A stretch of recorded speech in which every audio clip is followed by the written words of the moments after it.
Bonjour à tous, nous sommes à 1h30 du vendredi 2 septembre 2022. On va étudier le contexte graphique des marchés financiers avec les figures chartistes du moment. Figures que vous pouvez étudier gratuitement dans nos deux formations gratuites, la formation débutante et la formation confirmée. On commence avec une figure harmonique. Les figures harmoniques, vous pouvez aussi les étudier gratuitement dans notre formation confirmée partie 2 afin de comprendre la structure des marchés en deux composantes. La structure des marchés façon chartiste, donc les figures chartistes, et la structure des marchés du côté harmonique avec les figures harmoniques. On commence avec une figure harmonique sur le Bitcoin ABCD. On est venu dans la zone bleue et on a eu plusieurs allers-retours de la zone bleue jusqu'à l'objectif 1 qui correspond au point B ici. Voilà, plusieurs allers-retours, des incursions au-dessus de la zone bleue. On avait d'ailleurs fait un trade tout en haut avec un cas spécial et on était redescendu, voilà, jusqu'à l'objectif de raccourci. Alors sur la partie 2 de la formation confirmée qui est gratuite, vous avez l'explication de l'objectif de raccourci qui crée parfois des retournements assez dynamiques, mais pas toujours. Attention, on pourrait continuer la tendance baissière. On va le voir avec les figures chartistes aussi qui donnent des objectifs encore très baissiers. Alors les figures chartistes, les figures harmoniques, les deux composantes, eh bien, nous ont permis de créer des cas spéciaux qui sont aussi parfois des cas spéciaux indépendants de ces deux types de figures. Il y en a plusieurs, effectivement, de cas spéciaux qui se combinent, qui créent donc des combos, etc. et qui nous permettent donc d'obtenir des très bons ratios et puis un certain taux de réussite. Et bien sûr, il y a des trades qui échouent, des trades qui réussissent dans le trading.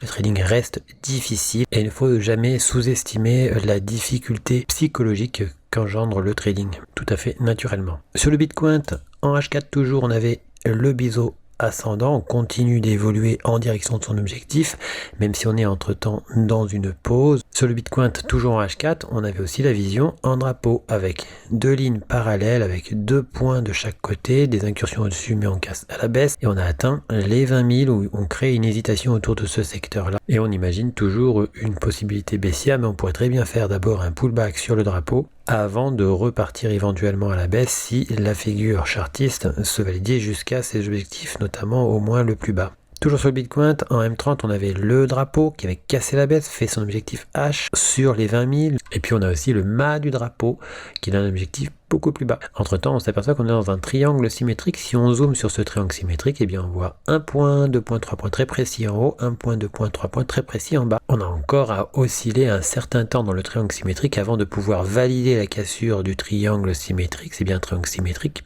puisqu'il faut une cassure. Si par exemple on cassait à la baisse, il faudrait une cassure donc du support à au moins 70% de la distance qui va du début du support jusqu'à la pointe du triangle. Sur le LTC USD, eh bien on se rapproche du niveau de validation du drapeau, mais on n'a pas encore fait ce niveau de validation du drapeau qui donnait un objectif baissier qui a buté contre le plus bas mauve qui était le plus bas du biseau ascendant, donc l'objectif du biseau ascendant. On a fait un point de repère, deux points de repère au même niveau, c'est un double bottom et on casse la ligne du coup, donc l'horizontale qui passe par le plus haut qu'il y a entre les deux bottoms. Effectivement, on casse actuellement ce niveau.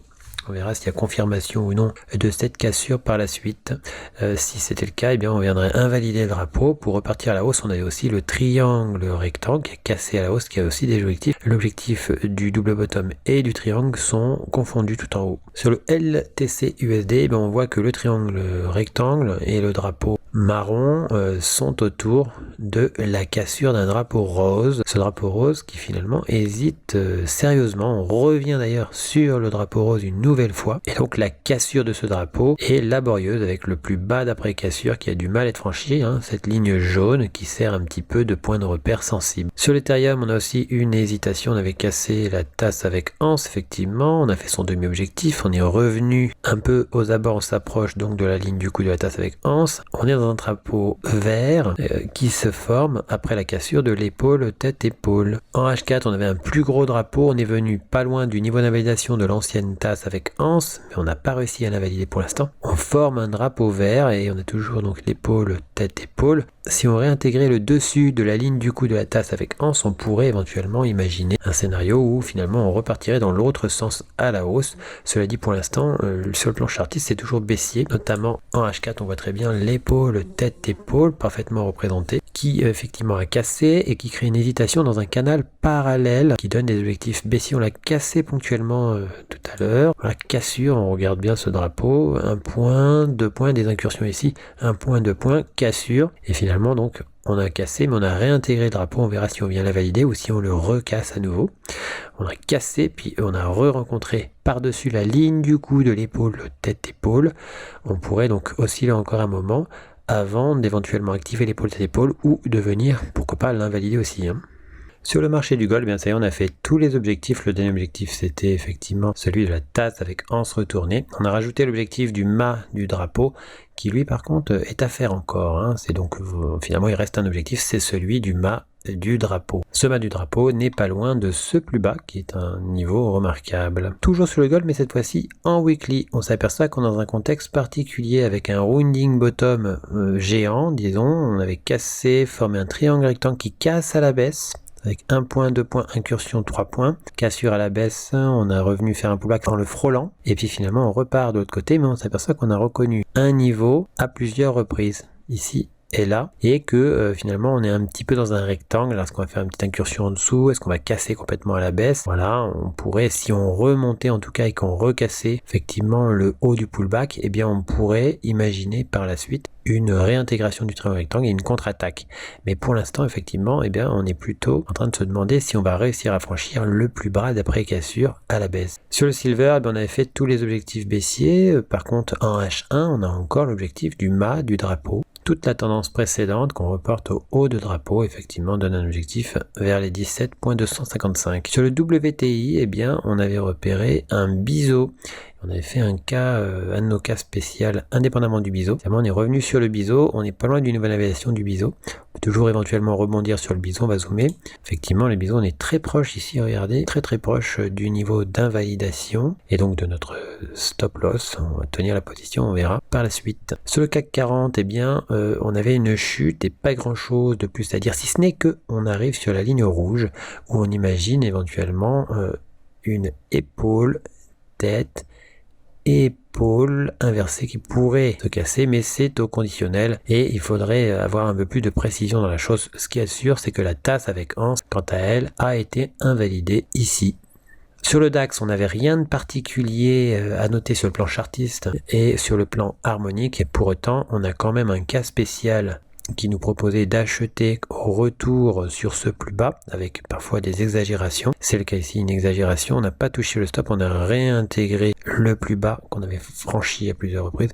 On pourrait, selon notre cas particulier, effectivement cas spécial, remonter au moins sur ce niveau ici, les 13 384.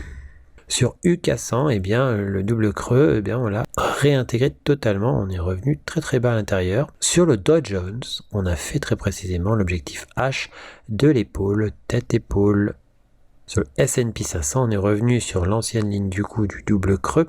On est même passé un peu en dessous, puis finalement, regardez, on rebondit de nouveau au-dessus de la ligne du coup. En H1, on voit qu'on est venu très très proche de l'objectif H, la ligne marron ici, de l'épaule tête-épaule.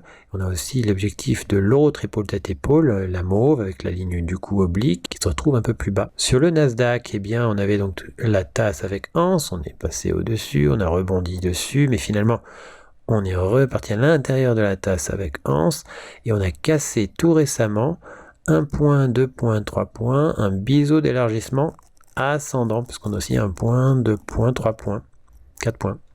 Voilà. Et donc ce biseau d'élargissement ascendant donne un objectif baissier sur ses plus bas, sauf si bien sûr on réintégrait la figure pour repartir dans l'autre sens et revenir au-dessus de la ligne du coup de la tasse avec anse par exemple. Sur le Nasdaq, il y a une réaction haussière actuellement autour de l'objectif H de l'ancienne tasse avec anse retournée. On n'a pas encore fait l'objectif H de l'épaule à épaule mauve et de l'épaule à épaule jaune. Sur le AUD USD, eh bien on a cassé une épaule à épaule, on est au sein de l'élargissement symétrique, on s'oriente vers le support. On l'avait cassé ponctuellement, on pourrait venir le recasser une deuxième fois. En H4, on a d'ailleurs effectivement une épaule tête-épaule avec une ligne du coup à 1 point, 2 points, 3 points qui avait cassé à la baisse et puis on avait une réintégration mais finalement une cassure plus franche désormais. Le demi-objectif est quasiment au même niveau que ce support rose qui est le support de l'élargissement symétrique. Sur l'euro GBP, eh bien on a cassé une tasse avec anse. On a cassé assez franchement avec attention le demi-objectif qui se trouve coincé entre deux niveaux sensibles, ce plus haut et ce plus haut. Sur le USD JPY, on a quasiment fait, regardez, bon, pas grand chose, quasiment fait l'objectif H de l'ancien triangle symétrique vert. On avait le drapeau mauve. En M15, on voit ce drapeau mauve. Effectivement, on a fait son objectif H. On a franchi le niveau qui était gênant, la ligne bleue, effectivement, qui est un ancien plus haut. Et puis, on a fait le demi-objectif du mât du drapeau, ligne jaune, qu'on a reporté sur le bas de drapeau. Effectivement, ça donne objectif vers les 140.846. Sur le AUD CHF, on est revenu buter contre le plat. On avait 1 point, 2 points, cassure timide, tentative, repli. On pourrait quand même finir par recasser cette figure à la hausse de façon plus franche. Selon nos analyses, on favorisera la hausse pour diverses raisons. Mais attention, restez prudent et restez à faire bien sûr votre propre trading selon des considérations qui sont les vôtres. Sur l'euro-dollar, on avait un triangle rectangle qui avait donc 1 point, 2 points, 3 points, cassure haussière. Il y avait le drapeau vert aussi qui donnait des objectifs baissiers. Le drapeau vert qui avait cassé, réintégré, mais on n'a pas touché son plus haut, son niveau d'invalidation, et on repart à la baisse. Et puis on avait le triangle symétrique qui lui s'est fait invalider ici. En H1, on revoit le triangle rectangle avec le support qui a été reprécisé ici, 1 point, 2 points, plutôt précis effectivement, et puis on avait donc la résistance avec la fausse cassure au-dessus, et puis on repart dans l'autre sens, on pourrait casser à la baisse, faire des objectifs baissiers. Entre temps on avait aussi 1 point, 2 points parallèles, 1 point, 2 points, pas super précis, mais vu comme ça en H1, on validerait quand même ce drapeau qui donne des objectifs baissiers aussi, à condition de casser le plat du triangle rectangle. Sur l'euro JPY, la cassure du canal parallèle s'est opéré, on est même revenu faire un throwback au-dessus, c'est-à-dire un retour sur le canal. On a toujours le triangle rectangle. En H1, on voit ce triangle rectangle avec 1 point, 2 points, un plat ici, et puis effectivement cassure. On pourrait faire un pullback dessus ou continuer jusqu'au demi-objectif. Le NZD-JPY, on est toujours au milieu d'un rectangle potentiel à condition de casser le plat 1 point, 2 points ici, ce plat. Si on devait repasser la baisse et casser la ligne du coup du triple top, eh bien on repartirait vers ces objectifs baissiers. Par contre, il s'agit quand même d'une fausse cassure assez remarquable de cette ligne du coup, puisqu'on a bien réintégré le triple top. En M30, on s'aperçoit qu'on a fait un triple bottom et qu'on avait au-dessus un plat avec 1 point, 2 points, même s'il y a une incursion ici, et qu'on a cassé cette figure, réintégré, mais on imagine une progression haussière désormais, une réintégration du dessus, effectivement, de la ligne du coup du triple bottom. Sur le CAD-CHF, on avait cassé le canal vert, cassé le double creux à la hausse, fait son demi-objectif, on était revenu sur sa ligne du coup. Regardez, on a reprécisé de façon plus précise la ligne du coup du double creux, et finalement, on repart à la hausse. En H4, on a une figure assez nette, 1 point, 2 points, 3 points, 4 points, cassure. On avait le plus haut d'après cassure, on a eu du mal à le franchir, une fois, repli, une deuxième fois, troisième fois, et on a reconnu une ligne au-dessus, une résistance 1 point, 2 points, 3 points. On pourrait venir casser cette résistance aussi.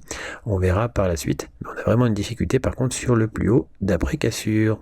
Sur le GBP-JPY, on est venu repréciser un petit peu le support du triangle symétrique qui n'a pas encore cassé, effectivement, on pourrait le casser. On avait déjà cassé le triangle rectangle à la baisse après avoir formé le troisième point ici, 1 point, 2 points, 3 points. Cassure, mais on a trouvé effectivement un point d'appui à 1 point, 2 points, 3 points, ce support qui tient toujours pour l'instant. La résistance du triangle symétrique n'est pas précise, il n'y a que 1 point, 2 points.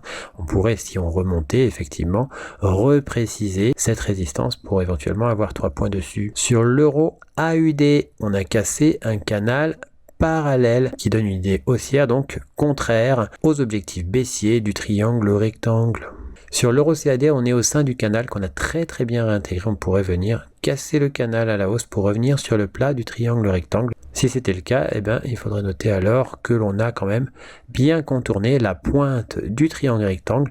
On pourrait du coup repartir dans le sens pour contre-attaquer le triangle rectangle. C'est un des scénarios possibles. On a aussi la possibilité de repartir à la baisse vers les objectifs chartistes du triangle rectangle. Sur l'USD CAD, on a bien franchi cette fois-ci le plus haut d'après cassure de l'ancien triangle symétrique. on pourrait essayer de casser ce plus haut aussi, qui est un endroit potentiellement sensible. À noter tout de même que si on fait la parallèle au support du triangle symétrique, on trouve la ligne pointillée à 1 point, 2 points. Donc on est dans un canal parallèle qui, si cassé à la baisse, offrirait un potentiel baissier par rapport à un drapeau. Voilà, le canal serait alors un drapeau. Donc on est toujours dans un secteur où il y a des hésitations possibles. On va attendre la cassure de ce plus haut. Sur le GBP/AUD, rectangle de continuation, effectivement on avait cassé cette ligne bleue, on avait réintégré mais on est recassé à nouveau. Après la cassure, on a formé un plus bas d'après cassure, on hésite autour de ce plus bas d'après cassure, on verra si on arrive à s'en affranchir pour aller vers les objectifs chartistes du triangle rectangle et du rectangle de continuation, qu'on pourrait d'ailleurs repréciser avant de repartir vers ces objectifs, c'est pas impossible, hein. Sur le GBP/NZD, eh bien, on avait cassé la ligne du coup bleu de l'ancien triple top. On avait réintégré assez bien le triple top avant de redescendre, de recasser.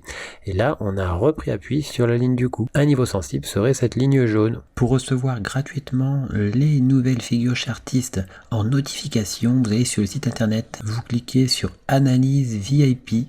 Une fois que vous êtes sur Analyse VIP, vous cliquez sur S'abonner. Et puis vous n'aurez plus qu'à vous inscrire ici. Vous mettez un mail, un mot de passe, vous indiquez que vous n'êtes pas un robot et vous mettez s'inscrire. Vous serez alors abonné, vous recevrez toutes les notifications des nouvelles figures trouvées, que ce soit les figures chartistes ou les figures harmoniques. Figures que vous pouvez étudier gratuitement dans nos 2 formations gratuites, le niveau débutant et le niveau confirmé. On a encore 3 autres niveaux qui eux sont payants. En cliquant sur figures chartistes, vous arrivez sur la liste des figures chartistes du moment que l'on a postées. Vous retrouvez aussi les vidéos concernant les analyses chartistes du moment. N'hésitez pas à venir aussi nous découvrir sur notre blog, tout en haut ici, blog. Vous y trouverez nos derniers posts, les défis Art Trade, ainsi que toutes les nouvelles Art Trade. À bientôt sur notre site arttrade.com.